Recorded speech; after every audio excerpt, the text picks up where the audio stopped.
1 year into retirement, Bruce Arians is reportedly set to return to coaching and take over as head coach of the Tampa Bay Buccaneers.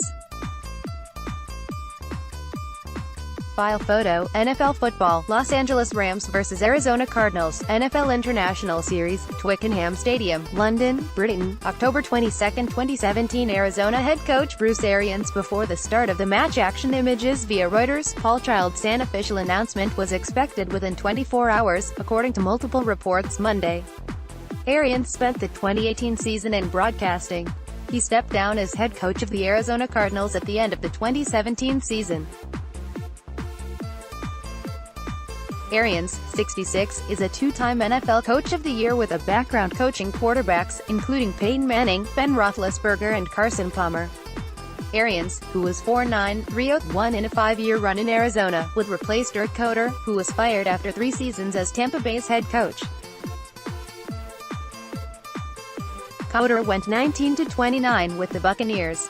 After almost a month-long search, the Green Bay Packers will name Tennessee Titans offensive coordinator Matt LaFleur as their next head coach, according to reports from multiple outlets.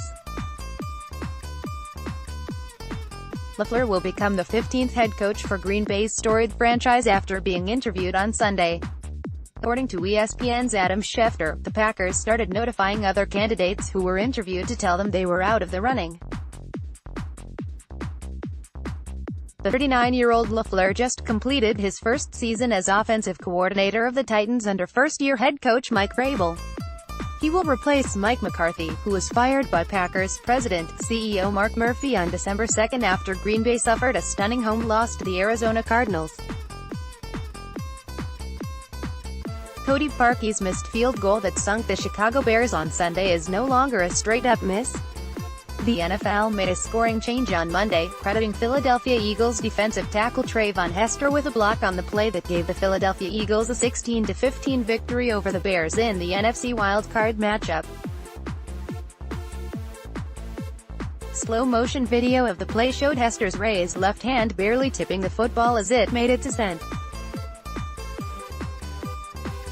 Parkey's kick clanked off the left upright and caromed off the crossbar before falling to the turf with 5 seconds left and quickly became known as the double doink. Wide receiver Antonio Brown, who missed Pittsburgh's regular season finale for what was listed as a knee injury, is also out of the Pro Bowl for apparently the same reason.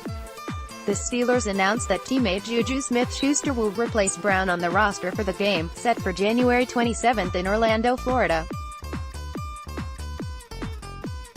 Smith-Schuster was voted as the Steelers' most valuable player by his teammates after making 111 catches for 1,426 yards and 7 touchdowns this season. He ranked 5th in the AFC and 12th in the NFL with 1,439 yards from scrimmage. Brown was out with a knee injury for the Steelers' Week 17 game against the Cincinnati Bengals, per the injury report. However, it was later revealed that Brown missed the final walkthrough and was benched by head coach Mike Tomlin for missing other meetings and practices leading up to the game.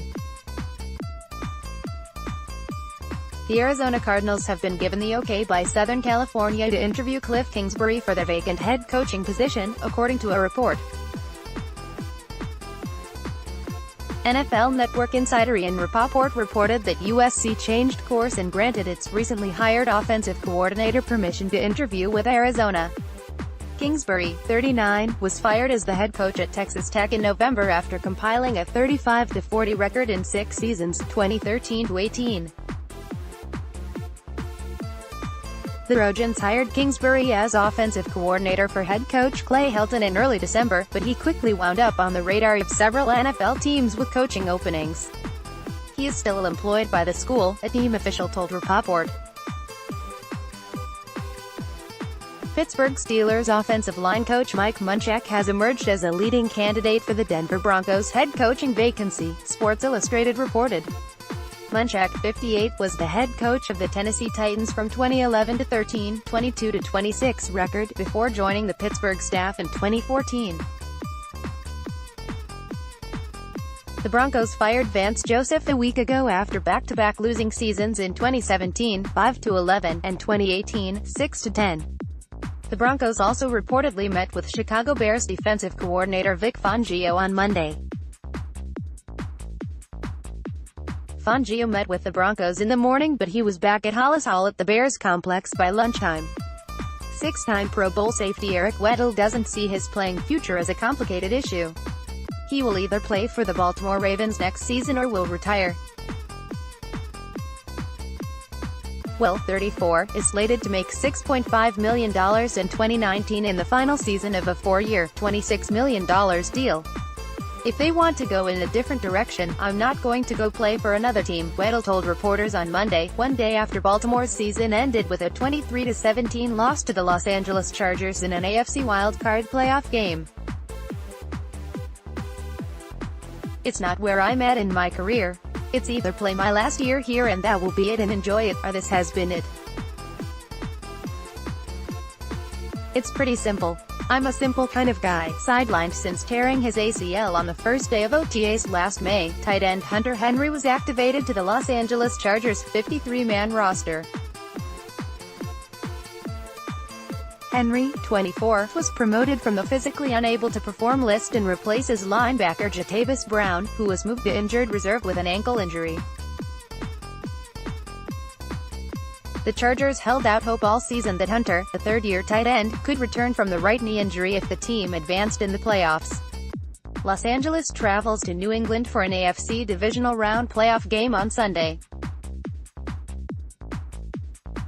The Buffalo Bills turned to the Canadian Football League for receiving help by signing former Edmonton Eskimos standout Duke Williams, 25, caught 88 passes for a CFL-leading 1,579 yards and 11 touchdowns in 18 games last season for Edmonton. He averaged 17.9 yards per catch, racked up 425 yards after the catch and totaled 8 100-yard games. The 6'3", 225-pound wideout was released by Edmonton after his All-Star season so he could pursue an NFL opportunity. Field Level Media.